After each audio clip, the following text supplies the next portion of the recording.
आज हमने श्रीमद् भगवत गीता के 12वें अध्याय को पूर्ण सारे श्लोकों को पढ़ लिया है। इसके बाद हम पुष्पिका को पढ़ते हैं। ओम तत्सदित् श्रीमद् भगवत गीतासु उपनिषत्सु ब्रह्म विद्यायां योग शास्त्रे श्री कृष्ण अर्जुन संवादे भक्ति योगो नाम द्वादशोऽध्यायः। यानी कि जो ये भक्ति योग है वो श्री कृष्ण और अर्जुन के बीच का जो संवाद है उसे गीता के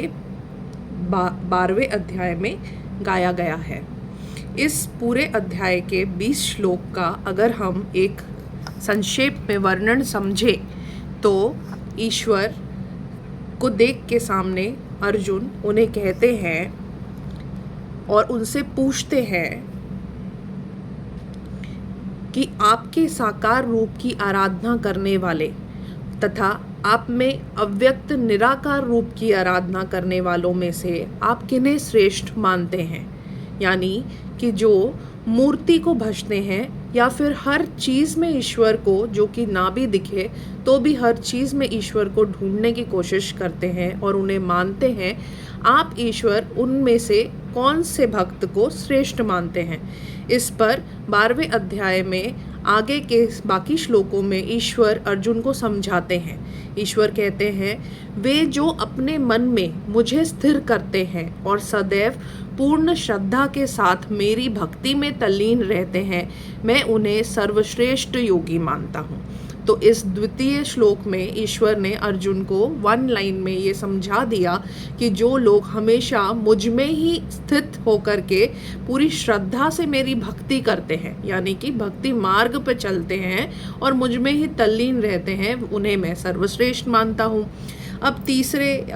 श्लोक और चौथे श्लोक में ईश्वर को लगा कि अगर हम अर्जुन को सिर्फ इतना ही बताते हैं कि सिर्फ भक्ति करने का यही एक तरीका है,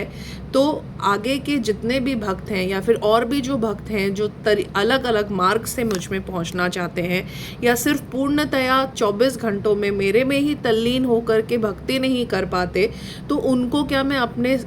प्रिय नहीं मानता। तो इस पर ईश्वर अर्जुन को कहते हैं, लेकिन जो लोग अपनी इंद्रियों का निग्रह करके सर्वत्र समभाव में परम सत्य, निराकार, अविनाशी, निर्चयनीय, अव्यक्त, सर्वव्याप, अकल्पनीय, अपरिवर्तनीय और अचल रूप में भी पूजा करते हैं, वे सभी जीव भी कल्याण के संलग्न होकर मुझे ही प्राप्त करते हैं। तो ईश्वर कहते हैं, आप भक्ति कर रहे हैं मुझ तक पहुंचने के लिए, और मैं उन भक्तों को भी बहुत प्रिय और अपने पास रखता हूं जो हर मुझे निराकार रूप में भी भजते हैं। और वो ये नहीं सोचते कि मतलब ईश्वर तो दिख नहीं रहे या मैं सिर्फ मूर्ति के सामने बैठ कर के भक्ति मार्ग को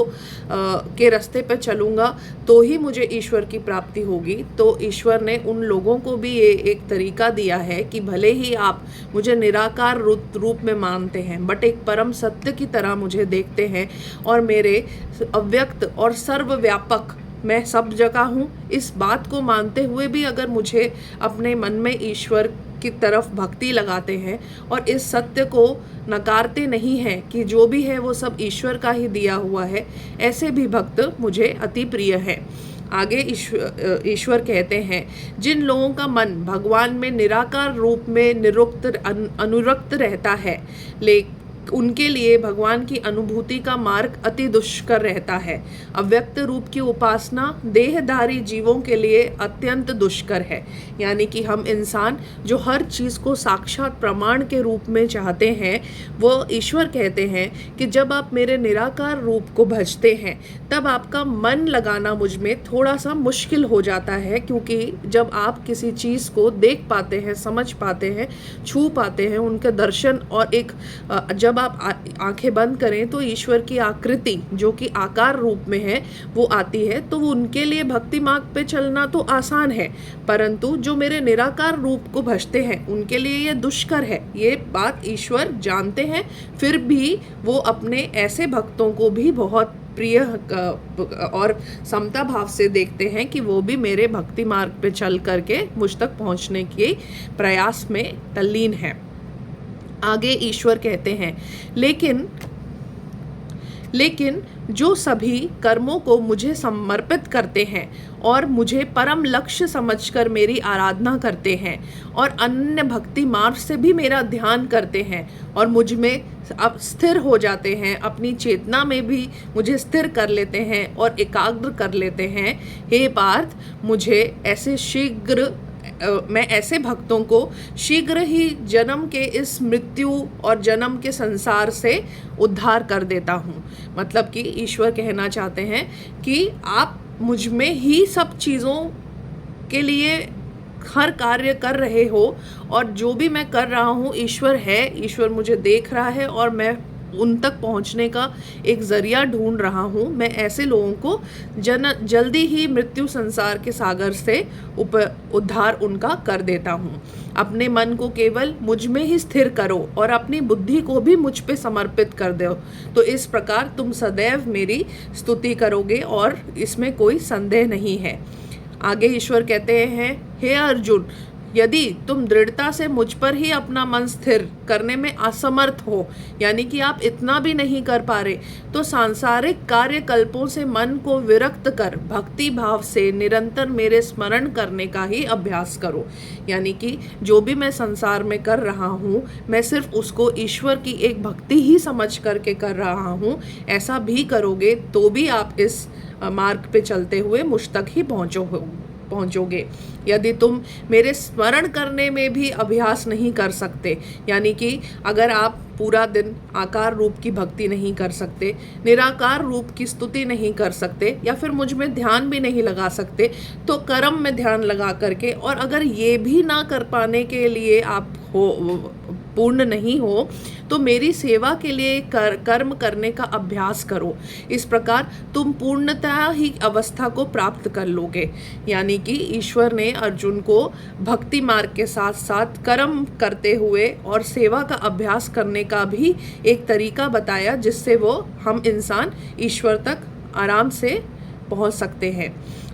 यदि तुम ईश्वर आगे उन्हें कहते हैं, यदि तुम भक्ति युक्त होकर मेरी सेवा के लिए कार्य करने में भी असमर्थ हो, तो सब अपने कर्मों के फल को त्याग कर दो और आत्मा में स्थित हो जाओ। मतलब अगर आप किसी भी चीज़ की